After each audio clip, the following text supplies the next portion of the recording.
Hello everyone, my name is Risa of Chapstick and Succulents, and in today's video, I'm going to show you the projects I created 4 months ago. I transformed this wooden mail organizer into a succulent planter. Also the shell, vertical wall planters, and this 2-tier metal basket. Some of them already found a new home, while I still have the seashell planter and this wooden wall organizer with me.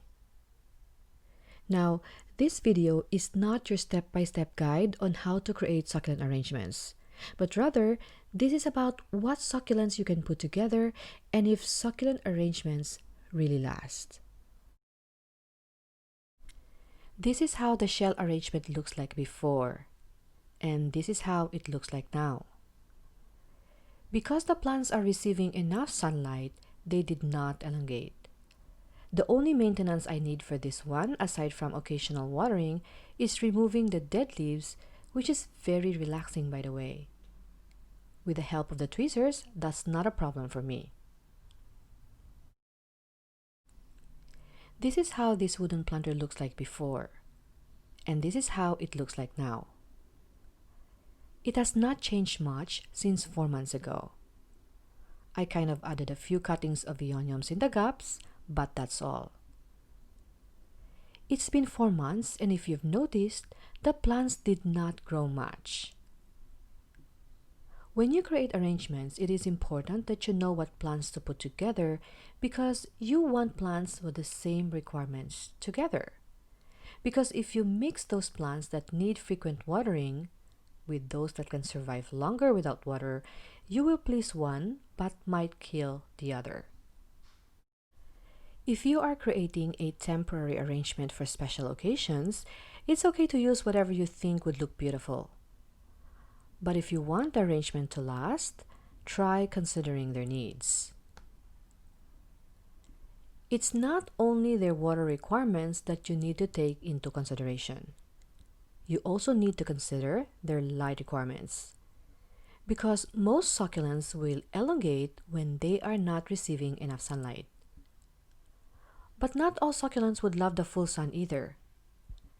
There are those that are more beautiful when green or would show off their variegated colors even in partial sun. If you've noticed, it's been 4 months and the plants remain the same size. Aside from the fact that plants do not grow fast when they are planted close together, researchers found out that when you put plants together in the same pot with their relatives, they stop becoming competitive and they share resources. So here I have different genera of succulents: Crassulaceae, Kalanchoe, Echeveria, Graptoveria, and Sedums. So how are they related? Well, they all came from the same family, the Crassulaceae family. The unique characteristics of plants belonging to this family is the way they photosynthesize. Plants coming from the Crassulaceae family photosynthesize in a unique way. They use CAM photosynthesis or the Crassulacean acid metabolism, wherein they close their stomata during the day when it is hot and opens them at night when it is cooler. In that way, they reduce the amount of water loss during photosynthesis. So plants from this family are good at holding water. Most of them also love the sun. So remember, I mentioned that when these plants are put together with their kin, they behave and stop becoming competitive. Let me show you a perfect example of this.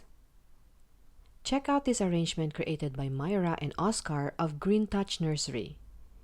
They were so kind as to allow me to take a video of their beautiful wheelbarrow arrangement.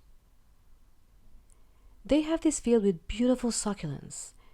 If you noticed, at the center, there is a Portulacaria afra growing tall in the middle. Well, Portulacaria afra tends to grow tall anyway.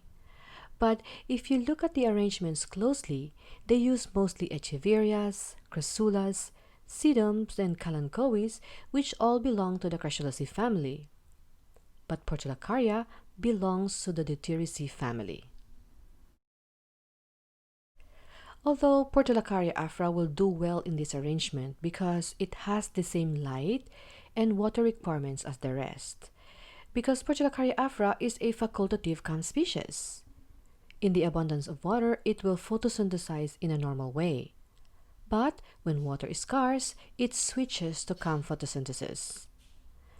So you see how it has outgrown other plants?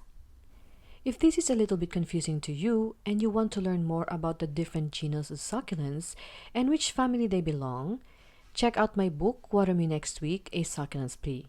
It's a good resource for you because it has over 120 plants identification for you to start with. And if you want to take a quick look and read the first 36 pages of the book for free, I will leave a link in the description below for you to download. Some people wonder how to create an arrangement as compact as this. Well, my special tip for you is to start working with cuttings.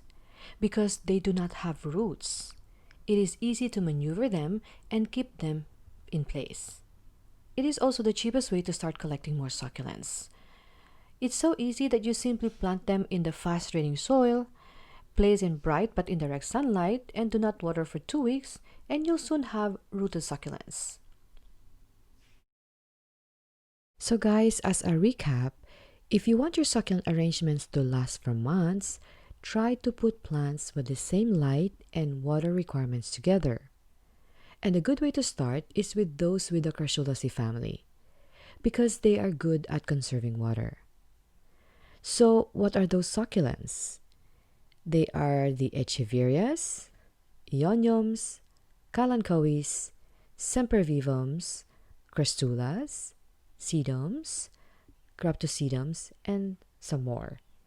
And if you guys notice, these are mostly what I used when I create arrangements. I hope you learned something from this tutorial today, and please don't forget to subscribe to my channel if you haven't subscribed yet. I wish you all the best in your succulent journey. Take care, everyone!